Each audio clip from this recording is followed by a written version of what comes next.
오늘 지금 국정감사 법사위 종합감사인데 사기특위에서 하셔야 될 말씀들을 계속 하고 계시거든요.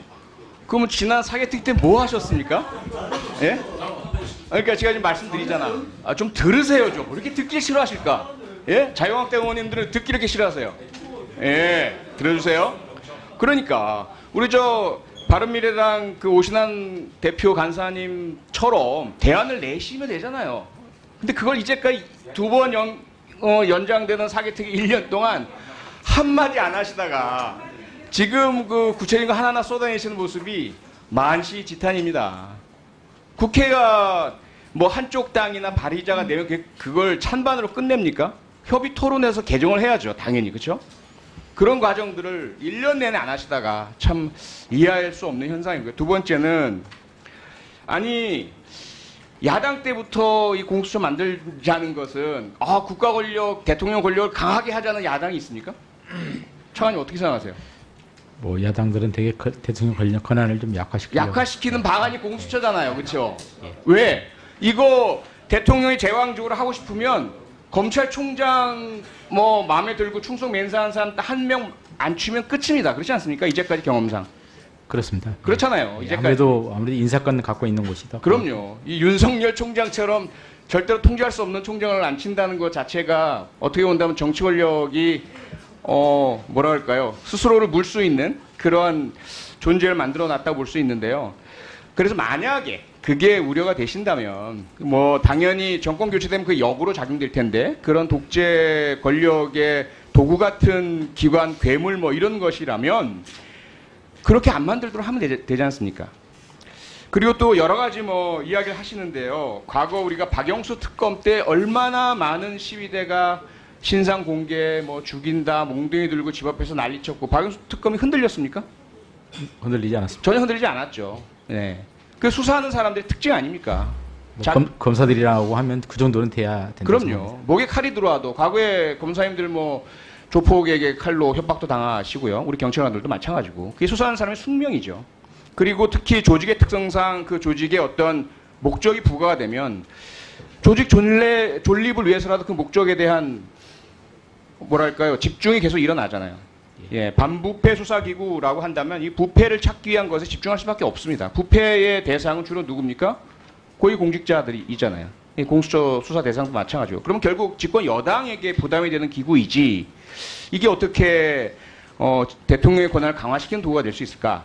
물론 이제 인사, 인선 이런 부분에 있어서 우려가 있다면 그거는 협의해서 고치면 되는 것이고요. 임기 역시 미국의 FBI처럼 대통령과 임기가 엇갈리도록 설계하면 되지 않습니까? 네, 정말 이해할 수 없는 현상이 이제 벌어지고 있다는 말씀만 먼저 드리고요. 그 다음에 이제 우리가 정의라고 하면 오늘 뭐 법사위 국감에서 정의가 무엇이냐는 질문도 그동안 꽤 나왔었는데요. 우리가 존 롤스가 이야기한 무지의 장막 뒤에서 내리는 결정. 내가 법을 만들든 의사결정을 내릴 때 이것이 나에게 어떤 영향을 줄지 유불리가 있을지를 생각하는 순간 그건 정의가 날아가는 거죠. 네, 몰라야 됩니다. 무지의 장막 뒤에 있어야 합니다. 그런데 지금 우리가 그동안 검찰이나 또는 법원에 대해서 많은 비판을 해왔던 것은 그렇지 않았기 때문이죠.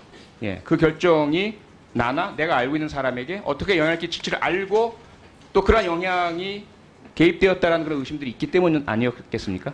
네, 이걸 차단시키기 위한 것이 수사와 기소의 분리라는 접근이고 이런 검찰개혁의 화두다라는 말씀드리고 동의하시죠? 청원님? 예. 네. 네, 공수처나 뭐 검찰개혁 얘기는 여기까지 하고요. 제가 꼭 드리고 싶었던 말씀이 우리가 이런 개혁이란 것은 공정성을 확보하기 위한 것인데 특히 수사라는 국가의 권력 작용은 공정하게는 되어야 하지만 약화돼서는 안 되지 않습니까?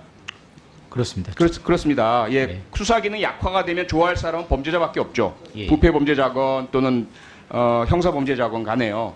그래서 이 부분은 차관님께서 그런 정치권의 그런 민주화, 공정화 개혁이 이루어진다 하더라도 그것이 결코 범죄나 부패 행위자들에게 희소식이 되진 않도록 네, 디테일에 꼭 신경 써주실 부탁드리고요. 그 부분도 저희들이 유념해야 할 사항입니다. 네, 그렇죠. 그래서 오늘 그 종합 국감이다 보니까 세 가지 부분을 좀 말씀드리고 싶어요. 하나는 우리 어린이들, 아동들 꼭 우리가 국가 공권력이 보호해줘야 할 학대 피해자들. 제가 법원에서도 여쭤보고 법무부에서 여쭤보고 검찰에서 여쭤보지만 각 그 기관별로 이해가 다르고 조금 떠넘기기식의 문제들이 있습니다. 왜냐하면 아동학대 가해자들이 재범이 높아요. 재범률이 높고 재범의 피해는 결국 지난번 인천 5세 아동 피살로 이어졌듯이 끔찍합니다. 그렇습니다. 그러면 한번 아동학대를 했을 때 또는 가혹하게 했을 때 형량을 높여야 될 텐데 법원의 양형 규정을 보면 아동학대 처벌특례법상도 2년 6개월 등 집행유예가 가능하게 양형을 조정해 주셨고 아동복지법상의 아동학대는 아예 양형 기준조차 없어요. 그래서 2만 4천 건이 신고 상담 등으로 알려졌는데 실형받은 것은 68명밖에 없습니다. 그러면 법원에 가서 여쭤보니까 우리가 처벌만 강화하면 어떡합니까? 그랬을 경우에 피해 아동이 보호받을 데가 없고 예. 네, 시설에 보내지고 이건 우리 정부 역할 아닙니까?